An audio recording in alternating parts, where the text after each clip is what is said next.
How can a realistic job preview reduce employee turnover? If your newest hires leave within the first few weeks, the problem might start before they even start their job.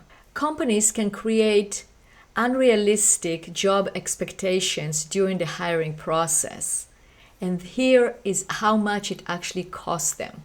If your employees are saying, "This is not what I signed up for," there might be a key component that you are missing. By the end of this video, you will understand how setting clear expectations can lead to better retention and fewer mishires.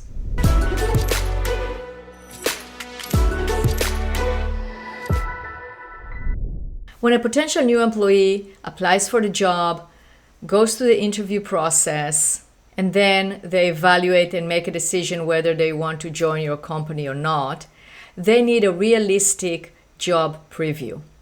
Now, what is a realistic job preview?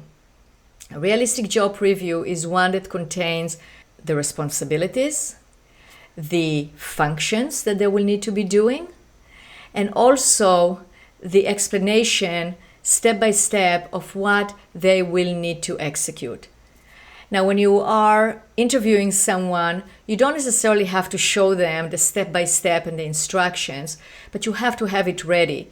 Because once you evaluate what is needed for that position, if that question comes up, you will be able to answer it. And you can also show it to them. Because if there is a question about their qualifications or about their experience, it will be good to show them what are the exact functions that they will be doing and what is exactly expected from them in terms of the technical application, perhaps their creativity, perhaps their decision making. So if you have that very well defined, then you can share it with the applicant, and you can also interview them in such a way as to show or expose if they have those abilities. Maybe they have experience, maybe they don't have experience, but they have the capability to learn and become proficient in what you need them to become proficient at. If you don't have that in place, or you have unrealistic expectations, then that fit between the company and the new hire is not going to exist. And what will happen is that in most cases, the new hire will see that they cannot perform what you need them to perform. And that lack of alignment and lack of expectations, it can lead to a situation where the new hire will quit. And there you get your turnover. So having very specific job descriptions, very specific processes in place, and making those expectations, including the qualifications, very clear, will help you select the right employees and increase the chances of retention, especially if you are going to train them correctly. A key component that gets overlooked in setting those expectations is your company culture. You have the functions, you have the responsibilities, you have the key competencies that you definitely need to share. But there is that component of your culture, of your core values, of who you are, of what you expect of an employee of your company, of what you expect of a group member, that has to be shared as well. If the prospective new hire looks at that list of core values, competencies, what you are looking for in an employee from a cultural standpoint, if it doesn't align with them, then they will know that this is not the place for them.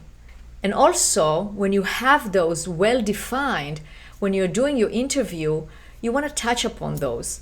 You want to see if the person you're interviewing shares those core values.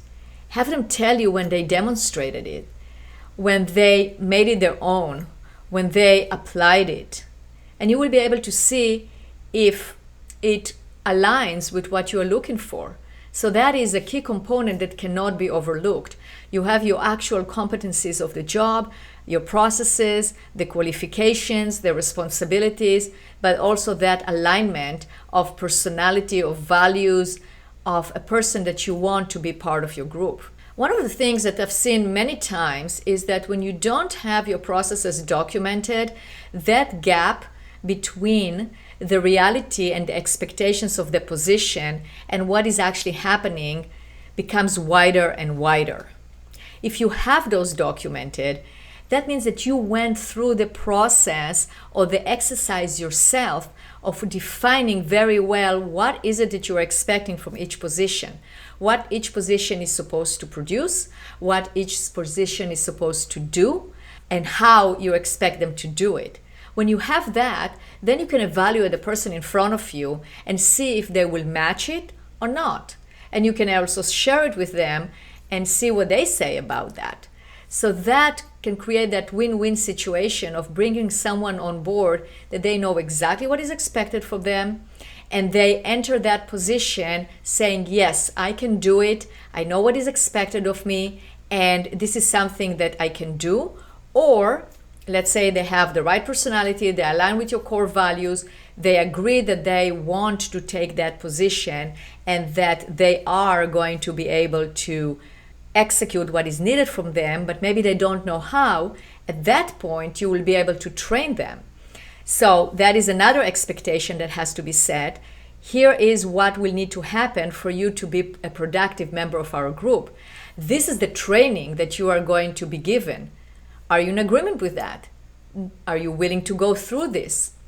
Some training methodologies have to be explained and make sure that the person is willing to step into that world, willing to accept maybe they need to be trained on their communication.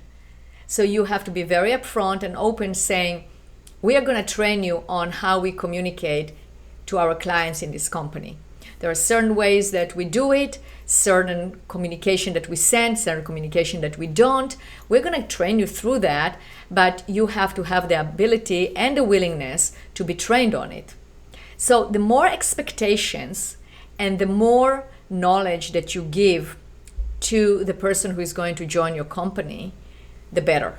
Because then you are taking on someone who knows what to expect, but also shares that responsibility in getting themselves trained and getting themselves to execute what is needed so they can produce what is expected of them. So the key takeaway is that better expectations lead to better retention and to happier employees that know what they're doing and are willing to do that because there was that mutual agreement.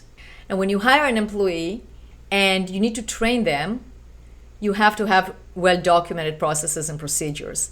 So watch my next video when I'm going to be talking about how to create those processes and procedures that are followed by everyone in your company so the company can scale and thrive. See you in my next video.